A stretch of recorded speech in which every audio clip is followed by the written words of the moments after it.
చిన్న పల్లెటూర్లో లక్ష్మమ్మ అనే వృద్ధురాలు ఉండేది. ఆమెకొక కొడుకు రవి. చిన్నప్పటినుంచి ఎంతో కష్టపడి అతన్ని చదివించి ఉద్యోగంలో పెట్టింది. కొన్ని సంవత్సరాల తర్వాత రావకి పెళ్లి జరిగినది. గ్రామంలో అందరూ ఇలా అనుకున్నారు.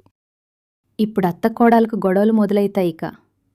కాని సీత మాత్రం ఇంట్లోకి అడుగుపెట్టిన మొదటి రోజే లక్ష్మమ్మ కాళ్లకు నమస్కారం చేసింది. అమ్మా, ఇకనుంచి మీరు నాకు అత్త కాదు, అమ్మా అని అంటది. అది చూసిన లక్ష్మమ్మ ఆనందపడుతుంది.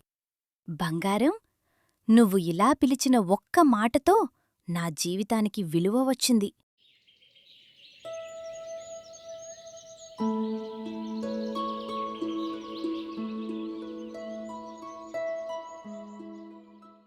రోజులు గడుస్తాయి. సీత ఉదయం ఇంటి పనులు చేసేది. లక్ష్మమ్మ మాత్రం, అమ్మా, నువ్వు ముందు టిఫిన్ తిను, తర్వాత పనిచేసుకో అని కోడాల్ని ప్రేమగా చూసుకునేది.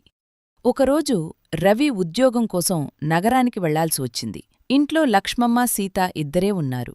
అప్పుడే కొందరు మహిళలాలు సీత దగ్గరకు వచ్చి, నీ అత్త చాలా కఠినమంట, కొంచెం జాగ్రత్తగా ఉండు అన్నారు. సీత నవ్వుతూ, నాకెప్పుడలా అనిపించలేదు. ఆమె నన్ను కన్నా కూతుర్లా చూసుకుంటున్నారు అంది. వాళ్లు ఆశ్చర్యపోయారు.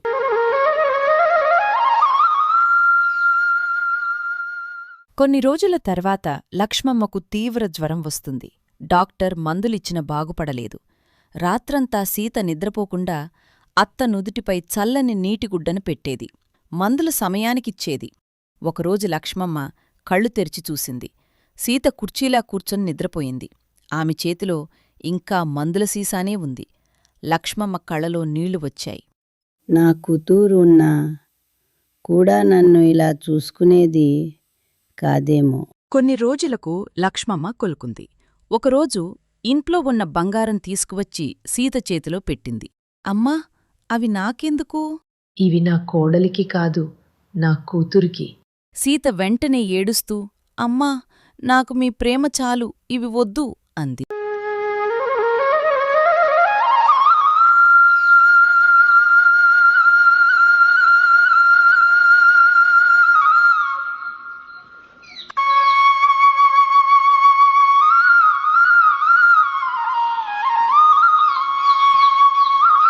ఇంతలో రవి నగరం నుండి తిరిగి ఇంటికి వస్తాడు.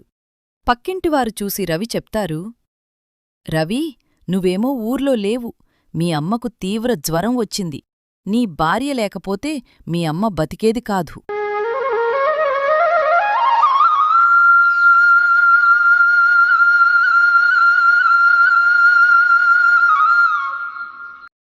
రవి ఇంట్లోకి వెళ్ళి ఇద్దర్నీ చూసి కళ్లల్లో నీళ్లు తెచ్చుకున్నాడు.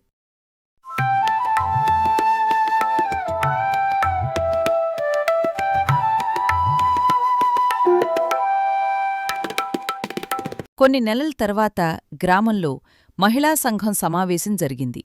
అక్కడందరూ తమ అత్తల గురించి మాట్లాడుతున్నారు. సీతను కూడా అడిగారు, నీ అత్త ఎలా ఉంటుంది? సీత నవ్వుతూ, అత్తగా ఇంట్లోకి వచ్చింది, కాని అమ్మగా నా మనసులో స్థానం సంపాదించింది అంది. అక్కడ ఉన్నవారు అందరూ చపపాటు కొట్టారు. అది చూసి లక్ష్మమ్మ చాలా అనాథంగా ఉంది. ఆ రోజు రాత్రి లక్ష్మమ్మ సీతతో ఇలా అంది. సీతా, నేను లేని రోజు నన్ను నీ అమ్మల గుర్తుపెట్టుకుంటావా? సీత వెంటనే ఆమె చేతు పట్టుకుని, అమ్మా, పుట్టించిన అమ్మ ఒకటే కావచ్చు, కాని జీవితంలో మరో అమ్మగా మీరు నా హృదయంలో ఎప్పుడు ఉంటారు? ఆ మాటతో కుటుంబమంతా ఆనందంతో ఉన్నారు.